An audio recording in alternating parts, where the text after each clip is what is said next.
Hey neighbor, welcome back to ARTV. My name is John, and it's time for a first on this channel. It's the first time I'm wearing this shirt, and it's also the first time that I'm reviewing a Limp Bizkit album, which, depending on who you ask, is either a scarily good or scarily bad thing. The nu metal gods themselves are back with their first effort in over 10 years. Believe it or not, their leader Fred Durst is a bit of a perfectionist, something that I wouldn't have guessed considering I have heard results may vary in full, but it's one of those acts where I do feel that they have songs where I can just turn off my brain, leave it outside of my body, and have fun with what's going on with Rollin' or My Way. For what it's worth, by the mid-2000s when I was first falling in love with music, including the genre of nu metal, I think Limp Bizkit were kinda on their way out. I wasn't hearing them on the radio a ton, and I had weird affinities with their music. Like, I enjoyed Rollin' and their cover of Behind Blue Eyes, which in hindsight,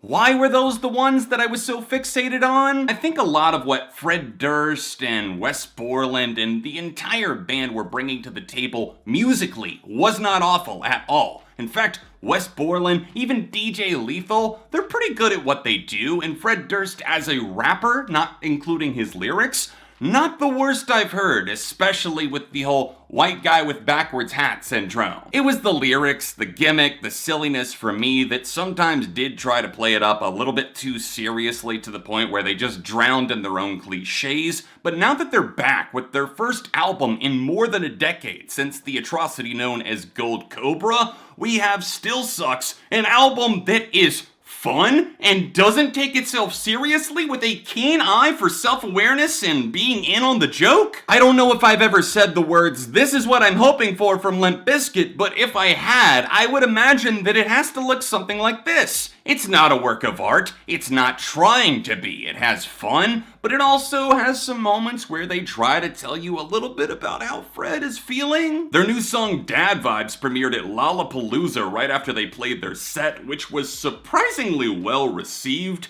I guess I should have known, for a band that at one point sold more than 1 million copies of an album in a single week, that there's obviously fans still out there somewhere. They showed up at Lollapalooza and they actually played a really solid set. They're pretty good live, and again, forgiving Fred's ego and attitude that I just don't really care for overall, he does command a crowd, and Wes Borland is a really good guitarist. Things have been crazy in their time away, and I kinda joked about Fred being a perfectionist, but there's been so many tweaks and teases to this album that was originally known as Stampede of the Disco Elephants that never actually came to be. Fred claimed that it was out there online at one point, and that wasn't true, according to Wes, who, Wes himself, at one point was out of the band, not on Results May Vary, back for Gold Cobra, then DJ Lethal leaves and comes back. It's a confusing timeline. Low-key, high-key, I wasn't quite ready to admit to the world how much I was feeling Dad Vibes when it first came out. The song only gets catchier the more time you spend with it. It's tethered to their former selves, sure, there's traces of nu metal in that sound, but it also has updated, more modern production techniques, and the song is ridiculously catchy. It's very tongue-in-cheek. Fred is absolutely having a blast. I love the crunchiness of the guitars that we do get,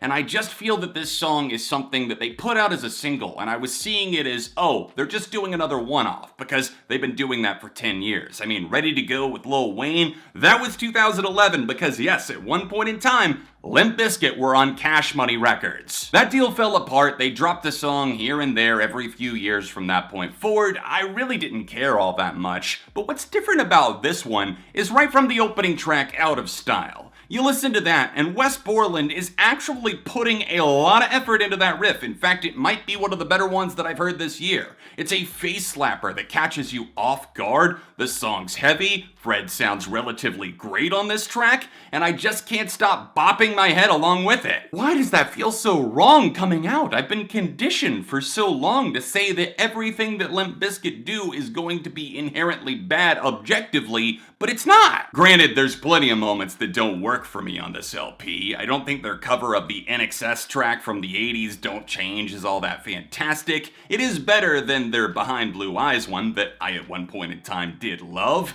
and I feel feel that some of the other ballads that are just so quick, there's a lot of short songs on the LP, but if you look at Empty Hole, for example, there's just not a ton there. It's like filling sand into an hourglass that's just going to continue filling forever. Fred Durst is having one of those days again on Barnacle, which goes surprisingly hard in the paint. I like the riffs on this one. It cuts corners to get right to the heart of what we care about, and that's one of the biggest successes that this album Still Sucks actually has going for it. I don't want to sound like I'm giving them way too much credit here, but it feels to me that with them making a 32-minute album, they're realizing that they don't need to overstay their welcome and overcook the joke. Just when it's starting to get stale, they head for the exit door. All of Limp Bizkit's albums in the past have been over an hour long, except for Gold Cobra, which was still 50 minutes. And if you know anything about Limp Bizkit and full-length albums, an hour plus is just a little bit like a torture chamber. Even if there's good songs there, or ones that feel very fun,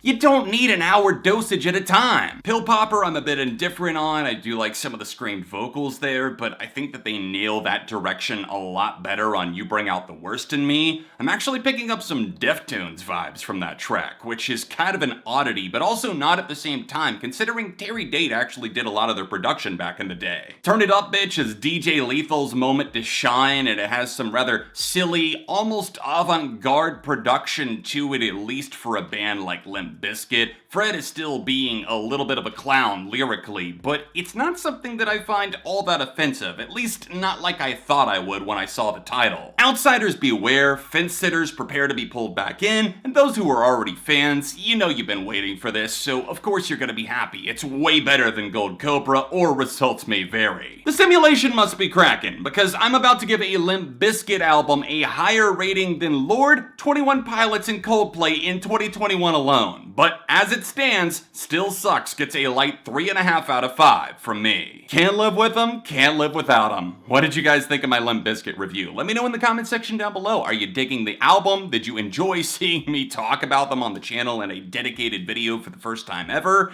If you want to see some recent reviews, then you can tap on screen now. Please hit that like button, subscribe for the love of music, and I'll be back soon with more right here on ARTV.